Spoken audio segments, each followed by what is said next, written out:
IVM। साल 2008 में जब पहली बार आईपीएल शुरू हुआ तो विदेशी खिलाड़ियों का जमकर वहां पर एक तरह से कहा जाए महफिल लूटने का काम किया विदेशी खिलाड़ियों ने।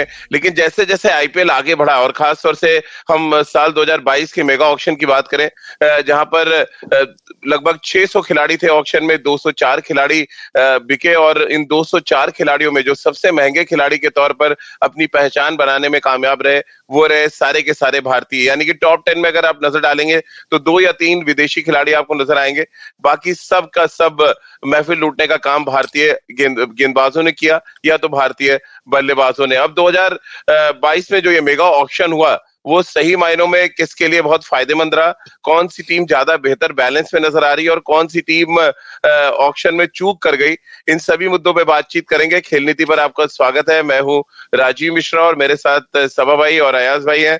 इनसे आज हम चर्चा आईपीएल में जो ऑक्शन खत्म हुआ है, 2 दिन का जो मैराथन ऑक्शन था उसमें बातचीत करेंगे, क्योंकि एक तरफ जहां ईशान किशन जैसे खिलाड़ी थे जो 15 करोड़ से ज्यादा में बिके, वहीं दूसरी तरफ मिस्टर आईपीएल कहे जाने वाले सुरेश रैना अनसोल्ड रहे।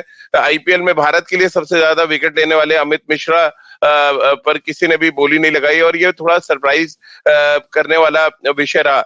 जोफ्रा आर्चर एक और ऐसे खिलाड़ी जो अवेलेबल नहीं थे पहले सीजन के लिए, यानी कि 2022 का जो सीजन होगा, लेकिन उसके बावजूद 8 करोड़ की बोली लगाकर मुंबई ने उनको लिया और बड़ा इंटरेस्टिंग कॉम्बो रहेगा अगले साल के ऑप्शन में मैच में जब जोफ्रा आर्चर और जसप्रीत बुमराह एक साथ गेंदबाजी करते नजर आएंगे। वो एक अलग तरह का नजारा होगा। लेकिन अभी सबसे पहले बात दिल्ली टीम की कर लें, क्योंकि कल एक मैं सर्वे देख रहा था जहां पर सबसे ज्यादा वोट्स मिले, यानी 10 में से सबसे ज्यादा नंबर्स जो मिले हैं वो दिल्ली टीम को मिले हैं, क्योंकि दिल्ली ने लगभग हर बॉक्सेस को टिक किया और ये एक बड़ा बड़ी अच्छी शुरुआत इसको हम कह सकते हैं। सबा भाई गुड मॉर्निंग, और गुड मॉर्निंग के साथ साथ गुड न्यूज भी मैं आपको दे रहा हूँ। जो ये सर्वे मैंने सोशल मीडिया पे देखा जहां पे दिल्ली कैपिटल्स को ऑक्शन में सबसे सही टीम चुनने के लिए 9 अंक मिले हैं 10 में से। Thank you so much Rajeev. पर चलिए, ऑक्शन में तो काम करना होता है, पर अंत में निर्भर करता है खिलाड़ी किस तरह से परफॉर्म करते हैं मैदान पे। तो टीम, मुझे हमेशा से विश्वास है कि तभी अच्छा करेगी जब आप एक अच्छा एनवायरनमेंट बना के रखेंगे। और तो अब सारा काम जो है वो प्लेयर्स को करना है, कोचेस को करना है और सपोर्ट स्टाफ को करना है। हमारे तरफ से जो हो सकता था हम लोगों ने पूरा प्रयास किया। बहुत महीनों से ये मेहनत चलती आ रही थी। यहाँ पे भी हम लोग करीब 1 हफ्ता पहले से ही पहुंच गए थे। कई सारे मॉक ऑक्शंस की, जिसके बारे में भी आपको भी जानकारी हो गई होगी।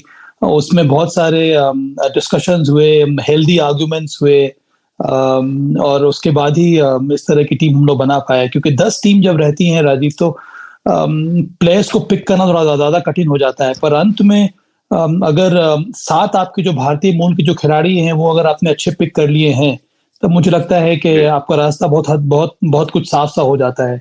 उसके ऊपर से आपके पास 4 फॉरेन प्लेयर्स हैं और फिर आपको ये भी ध्यान देना होता है कि जिस तरह से ये पैंडेमिक चलता आ रहा है, कब कौन सा खिलाड़ी को बैठना पड़े इंजरी की वजह से या पैंडेमिक की वजह से। इसीलिए बहुत जरूरी है कि आपके एक स्ट्रॉन्ग बैकअप भी होना चाहिए। तो कम से कम 18 से 19 खिलाड़ी आप कैसे होने चाहिए जो तैयार रहे 11 में खेलने के लिए।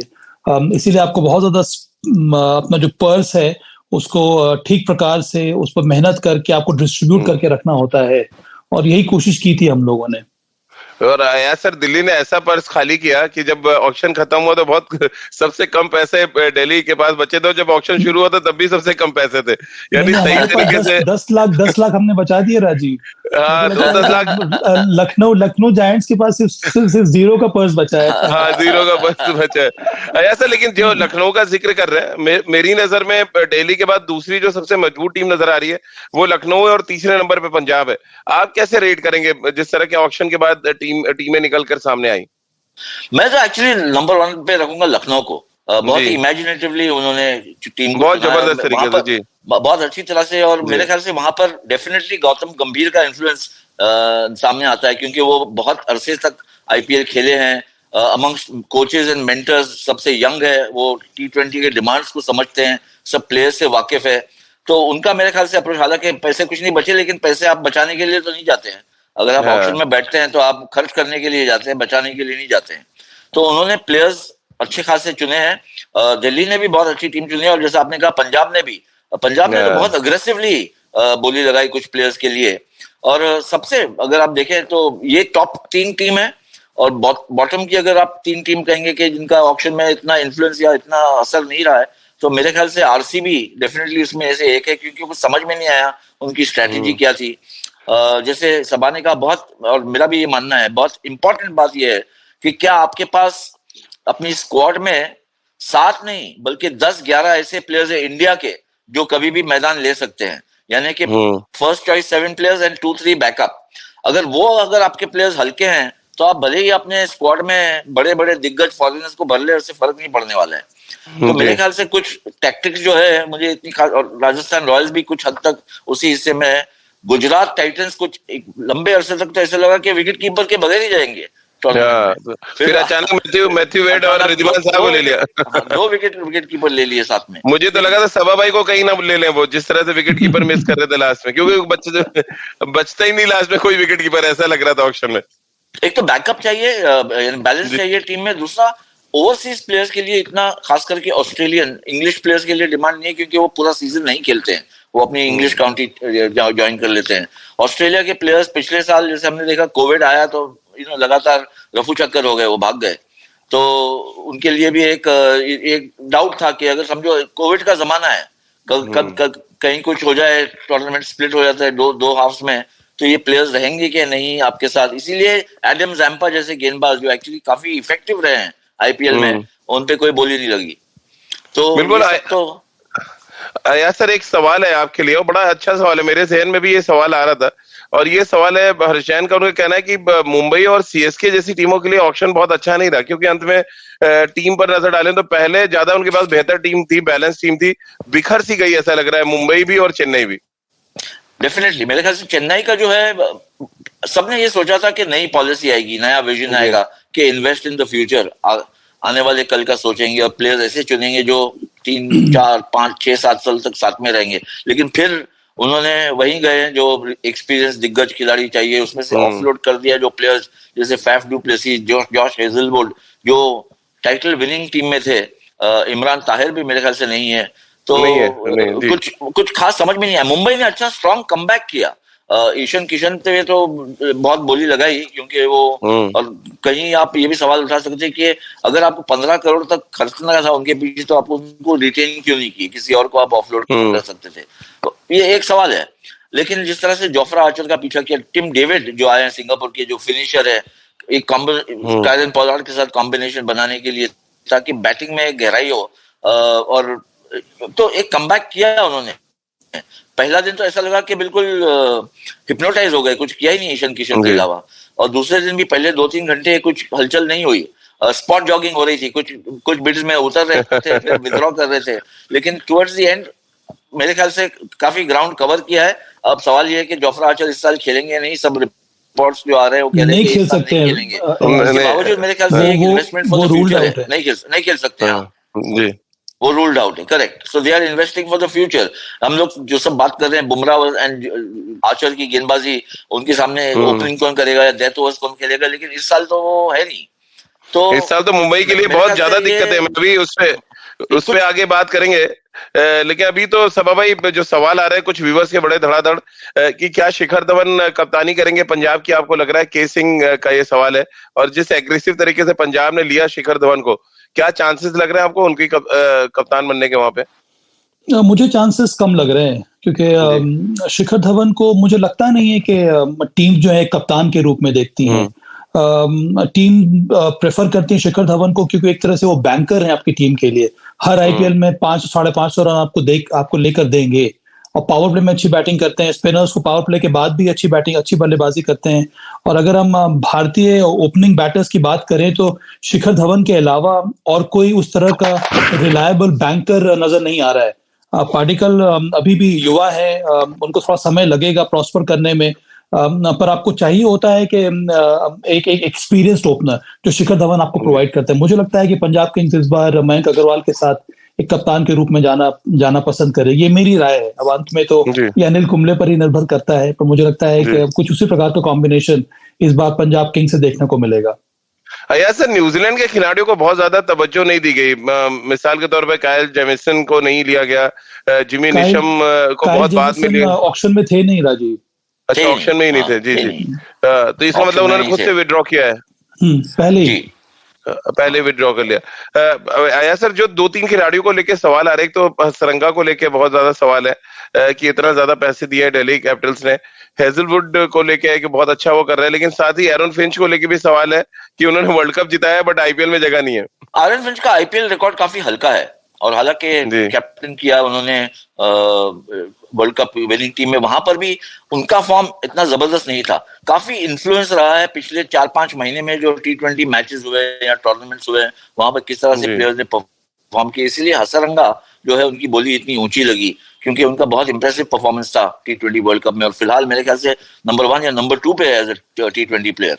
तो डिमांड उनके लिए है जरूर। अब ये है, आप कह सकते हैं कि 10 करोड़ से ज्यादा जो है बहुत ऊंची बोली है, 7 होना चाहिए, 8 होना चाहिए, मैटर ऑफ डिटेल है। वो डायनामिक्स, एक तो ये होता है जो आदमी सोच के जाता है, जैसे सबा करीम बैठे थे टेबल पे, तो एक प्लान होता है, और दूसरा जो है वो डायनामिक सिचुएशन है ऑक्शन का, कि आप एक प्लेयर पे जिस पे नजर थी वो आपको मिला नहीं, अब उसको बैलेंस करने के लिए आप किसी और के लिए बैंक तोड़ देंगे। तो ये सब जो है डायनामिक सिचुएशन होता है इसका। आप देखें कि जो मार्की प्लेयर्स में पहले आए, वो एक्चुअली वो आप सोच रहे होगे कि हम बाद में आते तो शायद हमें ज्यादा पैसे मिलते, जैसे पैट कमिंस जो 15.5 करोड़ से 7 करोड़ 25 लाख पे आ गए, और उनसे ज्यादा नंबर 1 शिखर का भी यही हाल हुआ। लेकिन पैट कमिंस फिलहाल मेरा मानना यह है कि सबसे इन्फ्लुएंशियल, सबसे पावरफुल प्लेयर और नंबर 1 बॉलर विश्व में है पैट कमिंस। जिस तरह उन्होंने जस्टिन लैंगर को 9-11 करवा दिया ऑस्ट्रेलियन क्रिकेट टीम से, और ऑस्ट्रेलियन क्रिकेट बोर्ड के सामने खड़े हो गए, प्लेयर पावर उन्होंने जाहिर किया, और as a match winning captain Ashes में बहुत सारे विकेट्स भी लिए। लेकिन आईपीएल में जो है वो लीनियर लॉजिक नहीं चलती है कि जी अयाज, ये जरूरी होता है ऑस्ट्रेलियन प्लेयर्स के बारे में जानना कि सबसे पहली बात होती है उनके लिए कितने दिनों तक वो अवेलेबल है। कई बार ऐसा देखा गया है कि कई सारे जो ऑस्ट्रेलियन खिलाड़ी हैं वो प्रेफर करते हैं क्रिकेट ऑस्ट्रेलिया को। अगर वहां से कुछ उनको कुछ भी इंडिकेशन आता है तो वो छोड़कर चले जाते हैं, तो ये एक बहुत बड़ी समस्या रहती है। इसी वजह से मुझे पैट कमिंस चूंकि इस समय कप्तान है क्रिकेट ऑस्ट्रेलिया के, तो हम, और वो तीनों फॉर्मेट खेलते हैं, इसीलिए मुझे लगता है कि उनकी बोली जो लगी भी है वो भी उतनी ज्यादा लगी नहीं है, क्योंकि वो थोड़ा बहुत एप्रीहेंशन है टीम बिल्कुल है, और कोविड की वजह से भी है कि चले जाते हैं वो छोड़ के। इसी कारण की वजह से अगर आप देखेंगे तो कोई भी ऑस्ट्रेलियन खिलाड़ी की बोली उतनी ज्यादा बड़ी लग नहीं पाई, क्योंकि ये भी ध्यान में जरूर रहता है टीम ओनर्स के लिए। बेशक एक्चुअली ओवरसीज प्लेयर्स में अगर आप देखें तो बोलबाला हुआ है वेस्ट इंडीज प्लेयर्स का। हाँ, वेस्ट इंडीज और इंग्लिश खिलाड़ियों का भी, लिविंगस्टोन हो, बटलर हो, या हमने जॉनी बेस्टो रिटेन हो गए थे। आया सर, एक सवाल आया है कप्तानी को लेके कि अब आरसीबी की टीम तो सामने आ चुकी है, मैक्सवेल और फाफ डु प्लेसिस में से कौन कप्तानी कर सकता है? मीत सोनी का यह सवाल है।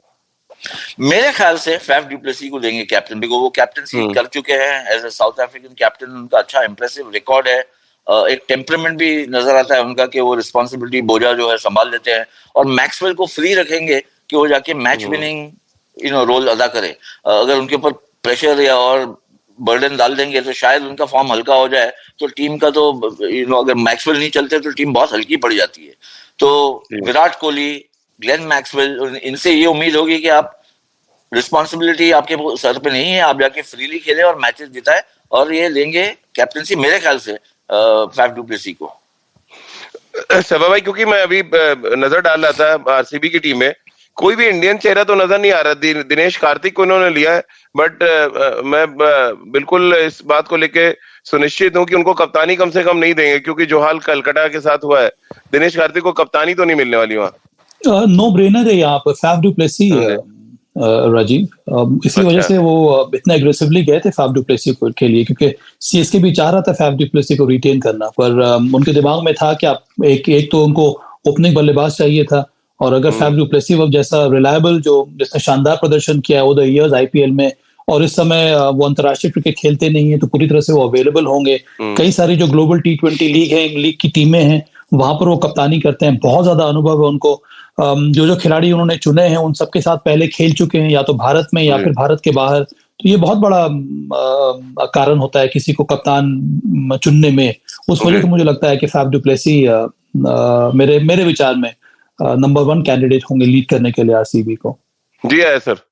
हाँ, एक सवाल है मुझे, मेरा एक्चुअली सभा से कि क्या लॉजिक है, क्योंकि ये फर्स्ट हैंड इंफॉर्मेशन होगा या फर्स्ट हैंड एक्सपीरियंस है कि आरसीबी जैसी फ्रेंचाइज, उनके पास पैसे भी काफी बच गए, मेरे ख्याल से 3-3.5 करोड़ जो भी है बचे हुए हैं, और 22 प्लेयर्स लिए, 25 नहीं लिए हैं। और अगर आप जैसे कह रहे हैं कि इंडियन प्लेयर्स का शॉर्टफॉल है, तो क्यों ना सुरेश रैना जैसे प्लेयर को देखें जो एक्सपीरियंस भी है, प्रूवन बहुत सालों तक, 15 साल में से 10-12 साल तो आप कह सकते हैं कि वो नंबर 1 प्लेयर थे आईपीएल के। दिनेश कार्तिक को लिया है, अगर आप इंडियन प्लेयर्स की खोज में थे और देवदत्त पडिक्कल जैसे यंगस्टर को जाने दिए, थिंकिंग क्या हो सकती है? मुझे लगता है कि अब जो प्लेयर टीम्स हैं वो प्रेफर कर रही यंगस्टर्स को अपने टीम में ड्राफ्ट करना, और मेगा ऑक्शन इसी वजह से होता है कि आपको 3 साल तक आपको बिल्ड करने का समय मिलता है। मुझे अभी भी लगता है कि वो 1-2 और यंगस्टर्स को ले सकते थे अपनी टीम में, पता नहीं किस कारण से उन्होंने नहीं लिया, वो अलग बात है। पर उन्होंने एक बहुत ही शानदार पिक किया है, सुयाश प्रभुदेसाई। पिछले साल भी टीम में थे, उनको मौका मिला नहीं। मुझे लगता है कि सभी टैलेंट स्काउटिंग टीम ने उनको आइडेंटिफाई किया था, और जो बोली लगी उस वक्त, चूंकि कई सारी टीमों के पास पैसे थे नहीं, इस वजह से वो जा नहीं पाए। गोवा के लिए खेलते हैं, बहुत शानदार खिलाड़ी, एक अपकमिंग प्लेयर हैं। मुझे विश्वास है कि इस साल अगर उनको खेलने का मौका मिलेगा तो वो कंट्रीब्यूट करेंगे, क्योंकि डोमेस्टिक क्रिकेट का एक्सपीरियंस भी होना बहुत जरूरी होता है। अगर आप टॉप 20 प्लेयर्स को देखेंगे, हर एक टीम 20 या 22 प्लेयर को, तो उनमें ऐसे प्लेयर्स हैं जो डोमेस्टिक क्रिकेट कम से कम 1 या 2 साल तक खेल चुके हैं, और वो जो अनुभव होता है उसका फायदा मिलता है आपको आईपीएल मैचेस खेलते समय भी। वो प्रेशर जो है वो आप आसानी से एब्जॉर्ब कर सकते हैं। इसी वजह से अगर आप देखेंगे तो अंडर 19 खिलाड़ी को जो चुना गया है उसमें 1 या 2 खिलाड़ी हैं जो अबव 1 करोड़ गए हैं। उसके अलावा और कोई भी खिलाड़ी 1 करोड़ तक भी नहीं पहुंच पाया है। पिछला ऑक्शन में अगर आप देखेंगे तो यशस्वी जायसवाल 2 पॉइंट समथिंग में चले गए थे, तो उनको रिटेन कर दिया गया है। पर इस बार जो फ्रेंचाइजीज है बहुत ज्यादा केयरफुल है, उनको पता है कि अंडर 19 क्रिकेट में और आईपीएल में बहुत बड़ा अंतर है क्वालिटी में। तो ऐसे खिलाड़ी जो अंडर 19 खेल रहे हैं पर जिनको थोड़ा बहुत डोमेस्टिक क्रिकेट का भी अनुभव है, उन पर थोड़ी बहुत मुझे लगता है कि बोली लगी है। नहीं तो फिर सबके सब बेस प्राइस पे ही लिए गए हैं, जैसे हम लोगों ने विकी ऑसवाल को लिया बेस प्राइस में अंत में, क्योंकि हमें एक बैकअप चाहिए था अक्षर पटेल के लिए। तो चलिए इसी नोट पर एक ब्रेक ले लेते हैं। ब्रेक के बाद वापस आएंगे तो कुछ और बड़े इंटरेस्टिंग सवाल है और कुछ इंटरेस्टिंग पिक्स हैं अलग अलग टीमों के लिए, उस पर बातचीत करेंगे। एक ब्रेक लेते हैं, तुरंत हाजिर होते हैं। If you love cricket, listen up. The Edges and Sledges Cricket Podcast is here for you.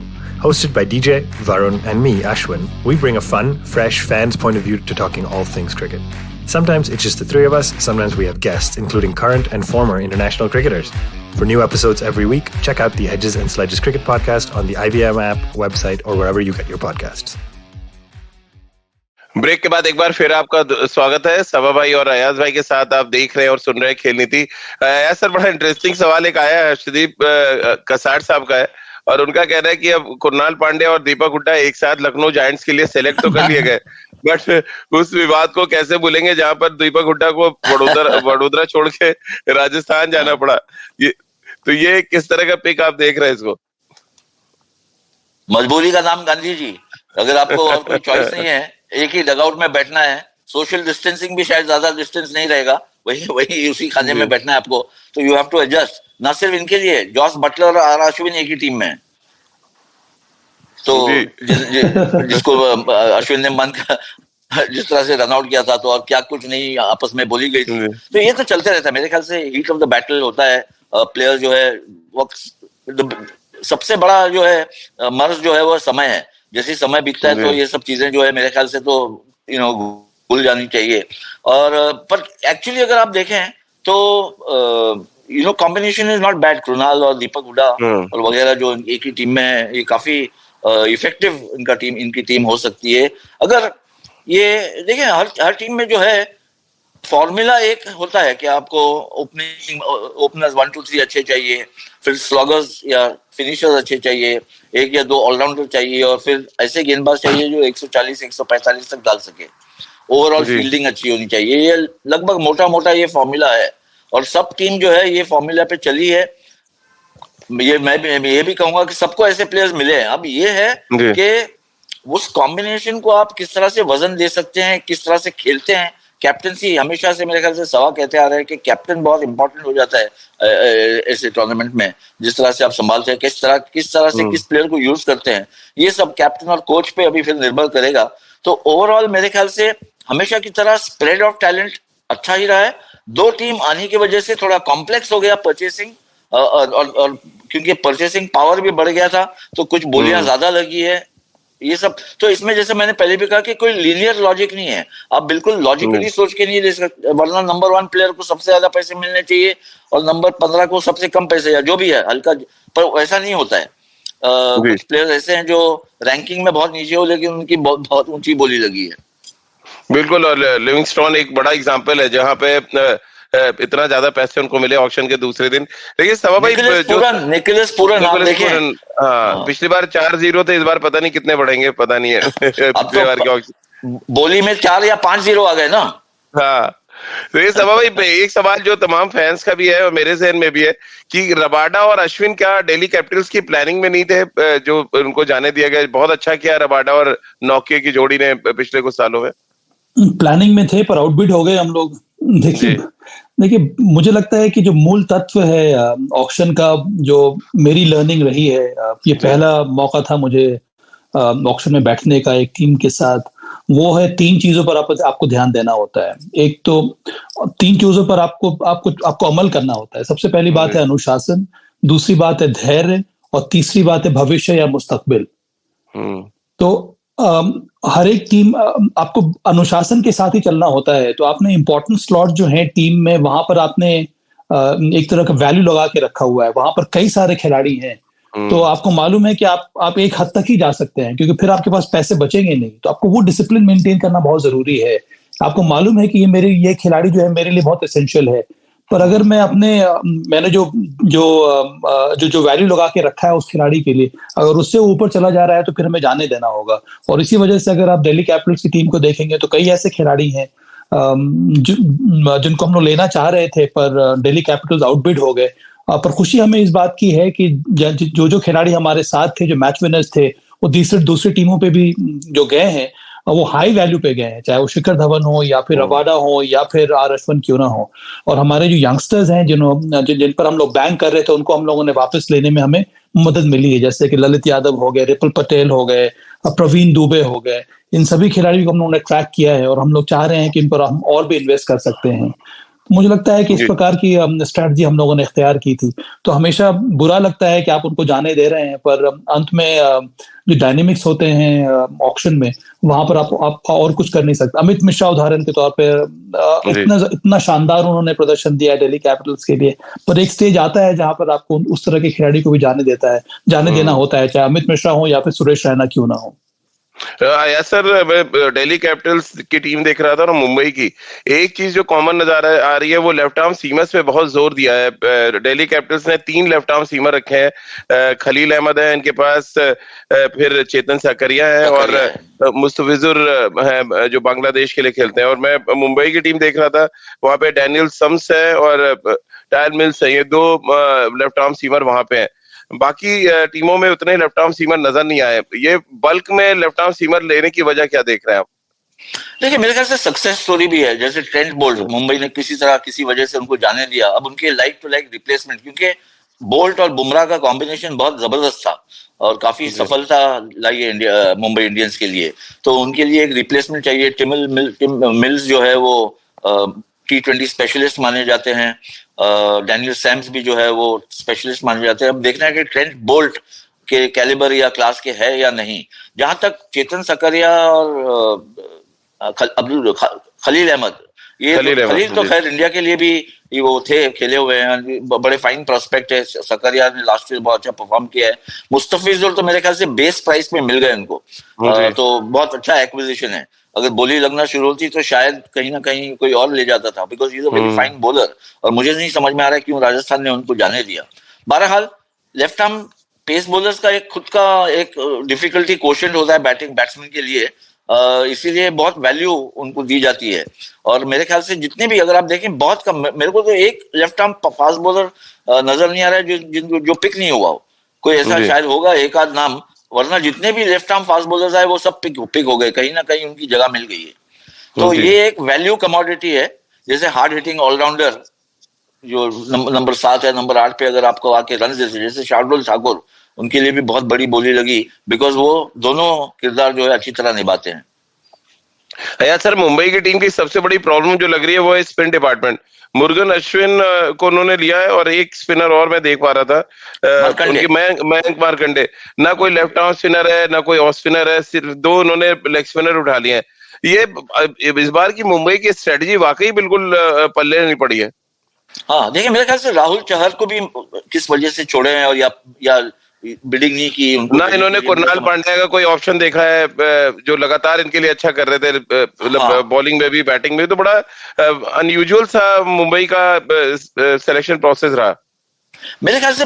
जहां तक किसी वजह से पांड्या ब्रदर्स में, एक तो हार्दिक तो जो है वो तो कैप्टन बन गए अहमदाबाद के, तो उनको उनके ऊपर सवाल ही नहीं पैदा होता, लेकिन कृणाल के लिए तो इंटरेस्ट ही नहीं जाहिर किया मुंबई इंडियंस ने। ये 2 लेग स्पिनर्स लिए, मेरे ख्याल से जयंत यादव है या नहीं पता नहीं मुझे, जयंत यादव भी नहीं है, जयंत यादव भी नहीं है इनके पास, जयंत यादव भी नहीं है। तो एज एन ऑफ स्पिनर वो हमेशा कुछ ना कुछ कंट्रीब्यूट करते थे, कहीं ना कहीं वो खेलते थे, ऑलराउंडर भी थे।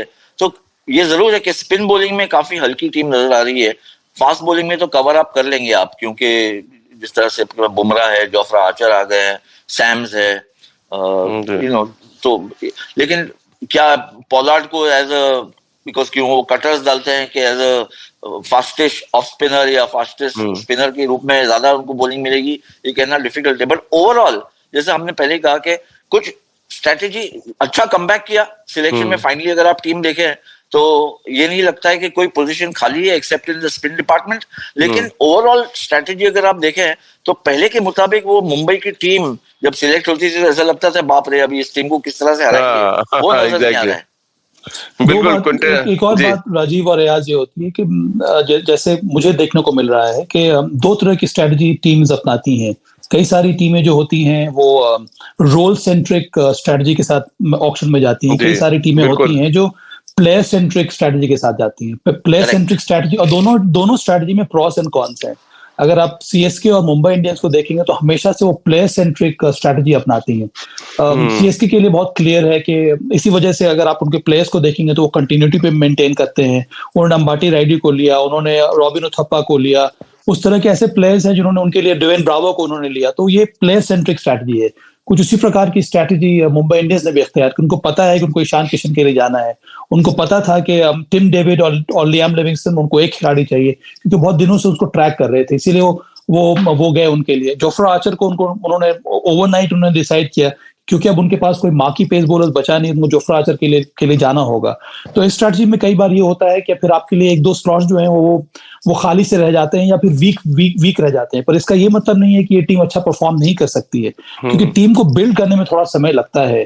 और कई सारी टीमें जैसे हम लोग, जैसे दिल्ली कैपिटल्स हो गई या फिर और अन्य टीमों को मैं देख रहा था कि वो रोल सेंट्रिक स्ट्रेटजी अपनाती हैं कि भाई इस रोल के लिए मेरे पास 4 या 5 खिलाड़ी हैं, इसमें जो भी खिलाड़ी मुझे मिल जाए मेरे वैल्यू के अंदर या मेरे प्राइस बैंड के अंदर, तो फिर वो खिलाड़ी काम करेगा। तो इनकी ये भी स्ट्रैटेजी कई बार काम करती है। तो इसी तरह की 2 ही स्ट्रैटेजी हैं जो हर एक टीम इख्तियार करती हैं। राजीव आया सर, अरूप महतो का एक सवाल है, कह रहे आशीष नेहरा को किसने एडवाइजर बना दिया गुजरात का, बहुत ही पैथेटिक टीम चुनी है उन्होंने, और कह रहे विकेट कीपर ही चुनना भूल गए थे लास्ट तक। तो परंतु उन्होंने जो विकेट कीपर चुना है राजीव वो काफी इफेक्टिव है। मैथ्यू वेड और रिद्धिमान शाह दोनों जो मैथ्यू वेड किसी भी जगह पर खेल सकते हो, हमने देखा है उनको विश्व कप में क्या प्रदर्शन रहा है। मैथ्यू वेड एक शानदार बल्लेबाज है स्पिनर्स के विरुद्ध, क्योंकि आईपीएल खेलने के लिए आपको ऐसे खिलाड़ी चाहिए होंगे जो स्पिनर्स को भी अच्छा खेल पाए, नहीं तो बहुत ज्यादा लॉपसाइडेड हो जाता है। अब भारतीय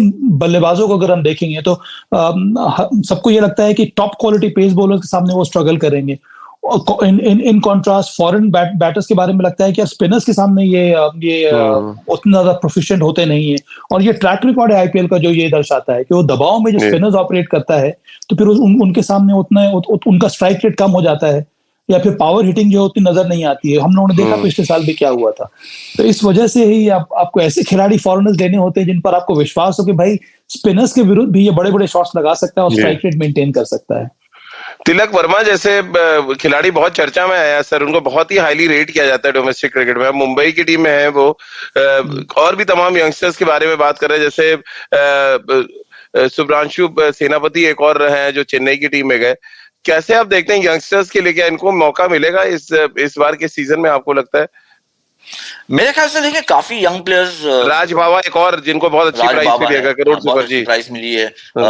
चेन्नई ने एक अंडर 19 की वर्ल्ड कप विनिंग टीम से एक फास्ट बॉलर भी लिया है, तो मेरे ख्याल से यंग, आपको अगर 3 साल का ये मेगा ऑक्शन था तो आपको बिल्ड फॉर द फ्यूचर करना बहुत लाजिम हो जाता है। आप जो आपके दिग्गज खिलाड़ी है जैसे कि धोनी है, मोइन अली है वगैरह वगैरह, वो भी एजिंग प्लेयर्स है। ड्वेन ब्रावो है, खास करके मैं चेन्नई की बात कर रहा हूँ। चेन्नई की आप बात कर रहे हैं सर, मेरे लिए सबसे बढ़िया पिक जो लगा वो डेविड कॉनवे था। लोग भूल जाते हैं कि T20 फॉर्मेट है, बट उन्होंने जिस तरह की बैटिंग दुबई में की थी, मेरे लिए तो बड़े ही आइडियल बैट्समैन लगे वो, जो पकड़ के खेल के मैच निकाल के ले जाते हैं, भी कर लेते हैं, विकेट कीपिंग भी कर लेते हैं। तो ये बड़ा बहुत अच्छा नहीं मिले उनको, तो ये एक्चुअली बहुत जबरदस्त एक्विजिशन हो गया डेविड कॉनवे का, कि वो ओपनिंग भी कर सकते हैं और विकेट कीपिंग भी कर सकते हैं अगर जरूरत पड़े तो अंपति रायडू भी विकेट कीपिंग कर लेते हैं कभी कभी। लेकिन ओवरऑल अगर आप देखें तो डेविन कॉनवे ज्यादा विकेट कीपिंग वो ज्यादा करते, तो बहुत अच्छा पिक था डेविन कॉनवे का। लेकिन जहां तक यंगस्टर्स का सवाल है, डेफिनेटली आप हर टीम में देखेंगे 4-5 यंगस्टर्स जुड़े हुए हैं, खास करके इंडियन यंगस्टर्स, और ये जाहिर है हर टीम जो है ये आगे की सोच रहे हैं कि किस तरह से हमको टीम को आगे ले जाना है नेक्स्ट 3 साल में, क्योंकि काफी प्लेयर्स जो है वो फेड आउट हो जाएंगे या प्लेटो हो जाएंगे या आउट ऑफ फॉर्म हो जाएंगे, फिटनेस जो भी प्रॉब्लम्स आते हैं टूर्नामेंट में। तो मेरे ख्याल से ये स्ट्रेटेजी तो होनी ही है एक्चुअली, नो ब्रेनर कि आप इन्वेस्ट करेंगे, एटलीस्ट 4-5-6 प्लेयर ऐसे लेंगे जो आपके साथ 3 साल से ज्यादा, 3 साल और ज्यादा रह सकते हैं। चलिए, बहुत बहुत शुक्रिया यार सर आपका। सबा भाई आपका भी बहुत बहुत शुक्रिया। वैसे तो अभी एक लंबा एनालिसिस के लिए टाइम चाहिए था, बट खेल नीति पे क्योंकि टाइम खत्म हो रहा है, लेकिन हम आईपीएल पे एनालिसिस जारी रखेंगे। कल पेस बॉलर्स पे बात करेंगे कि भारतीय पेस बॉलर्स का बैंक कैसे फुल हुआ, किस तरह से ऑक्शन में भारतीय तेज गेंदबाजों का जलवा देखने को मिला। बहुत डिटेल में इस पे बातचीत करेंगे, क्योंकि दिल्ली की टीम ने भी बहुत अच्छा इन्वेस्टमेंट किया है अपने फास्ट बॉलर्स पे। अलग अलग टीमों ने किस तरह से भारत के युवा तेज गेंदबाजों पर भरोसा जताया, इस पर आगे बातचीत करेंगे। तो जुड़िए आप हमारे साथ, अपने सवाल जरूर भेजिएगा। खेल नीति के साथ आप रोज सुबह जुड़े 9:30 पर खेल नीति के यूट्यूब चैनल और IVM के फेसबुक पेज पर आप उससे जुड़ सकते हैं और अपने सवाल भेज सकते हैं। @राजीव मिश्र मेरा ट्विटर हैंडल है। इसके अलावा खेल नीति का जो ट्विटर अकाउंट है @खेल नीति भी, आप उस पर भी अपने सवाल भेज सकते हैं और वहां पर हमारा एपिसोड सुन सकते हैं। इसके अलावा हर एपिसोड आप IVM के ऐप पर भी सुन सकते हैं, IVMpodcast.com पर सुन सकते हैं। गाना, स्पॉटिफाई, सावन, गूगल पॉडकास्ट या अन्य IVM पॉडकास्टिंग नेटवर्क पर आप हमारा हर एपिसोड सुन सकते हैं। बहुत बहुत शुक्रिया आप सभी का हमारे साथ जुड़ने के लिए।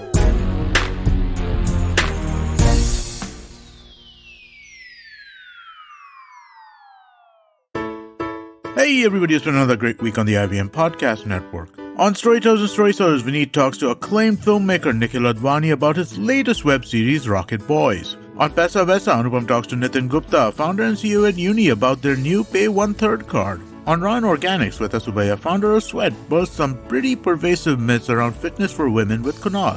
The Simplified hosts deconstruct all there is to artificial intelligence with AI practitioners Karthik and Shivam. And on All Things Policy, the Takshashila folk discuss evolving notions of warfare with the advent of digital technologies. Do follow us on social media. We're IVM Podcast on Twitter, Facebook, Instagram, and LinkedIn. And remember, if you're enjoying this show or any of our others for that matter, please do tell a friend. Don't forget to rate us on any other platforms that you're listening to us, whether it's a rating, whether it's a review, it all helps. And do remember to check us out on YouTube. We have a number of channels. They're available on ivmpodcast.com/YouTube. And finally, I would like to thank our sponsors this week, Bank of Baroda, CoinSwitch, Kuber, and HDFC Life Insurance. Thank you so much for making this possible.